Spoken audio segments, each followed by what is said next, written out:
नमस्कार मंडळी, जयश्री ब्लॉग या यूट्यूब चॅनलमध्ये तुमचं पुन्हा एकदा स्वागत करते।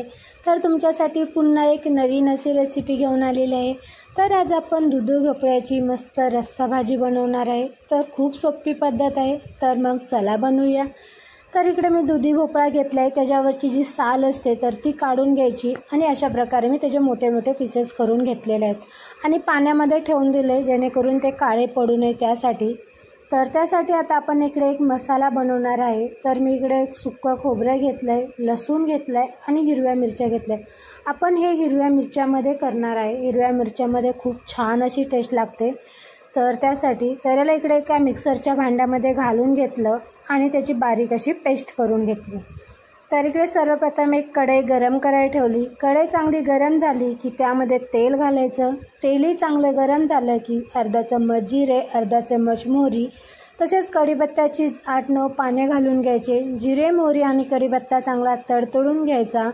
ते चांगला तडतडला की थोडंसं हिंग घालून घेते आणि आता आपण यामध्ये जो मसाला रेडी केला होता म्हणजे खोबरं, लसूण आणि हिरव्या मिरच्या, तर तो घालून घ्यायचा आणि तोही चांगला परतून घ्यायचा।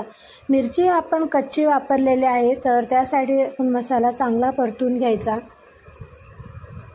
तर इकडे मी मसाला परतून घेतला आहे। तर यामध्ये आपण थोडीशी हळद, तसंच अर्धा चम्मच धने पावडर,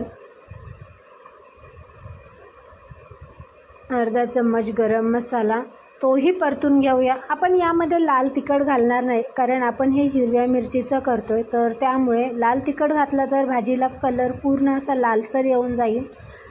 मसाला चांगला परतून घ्यायचा। मसाला चांगला परतला की लगेच त्यामध्ये आपण जो दुधी भोपळा कट करून घेतलेला आहे तो घालून घ्यायचा। कोणी याला लौकी पण म्हणजे लौकी बोलतात हिंदीमध्ये आणि कोणी ह्याला भोपळा पण बोललं जातं, तर तो घालून घ्यायचा आणि तेही मसाल्यामध्ये चांगलं परतून घ्यायचं। आम्ही याला गावाला डांगडा बोलतो, तर इकडे याला दुधी भोपळा बोललं जातं। तर तो मस्त असा परतून घ्यायचा। यामध्ये पूर्ण मसाल्यामध्ये मिक्स झाला पाहिजे। 1-2 मिनटं चांगलं परतून घ्यायचं याला आणि मग त्यामध्ये आपण आता पाणी घालून घ्यायचं।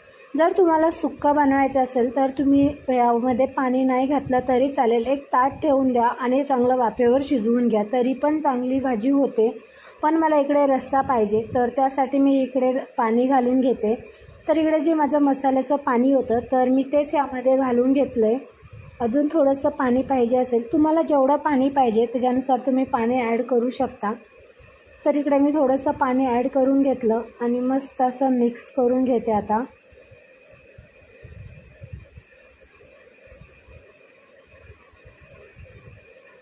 तर इकडे मी मस्त असं भाजी व्यवस्थित मिक्स करून घेतलेली आहे आणि आता आपण यामध्ये घालणार आहे चवीनुसार मीठ।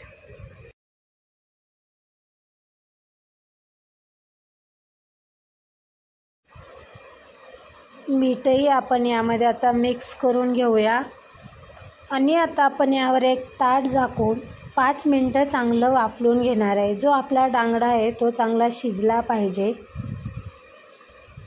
तर 5 मिनटं झालेले आहेत आणि आता मी ताट काढून घेते आणि आपला जो डांगडा आहे तोही चांगला शिजला आहे।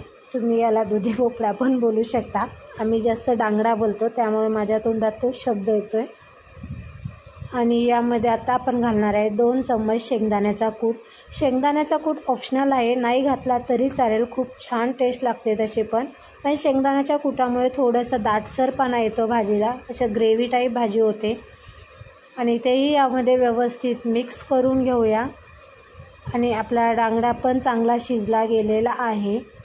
तर आता गॅस बंद करून घेऊया। तर मी गॅस बंद करून घेतला आहे आणि तुम्ही बघू शकता मस्त अशी आपली दुधी भोपळ्याची रस्सा भाजी रेडी झालेली आहे। तर मी तिला इकडे एका बाउलमध्ये काढून घेते। तर कशी झाली हे मला नक्की कमेंटमध्ये सांगा आणि तुम्ही पण बनवून बघा। रेसिपी आवडल्यास व्हिडिओला लाईक करा, शेअर करा आणि चॅनलला सबस्क्राईब करायला विसरू नका। तर अशाच एका नवीन रेसिपीमध्ये भेटूया नेक्स्ट ब्लॉगमध्ये। धन्यवाद।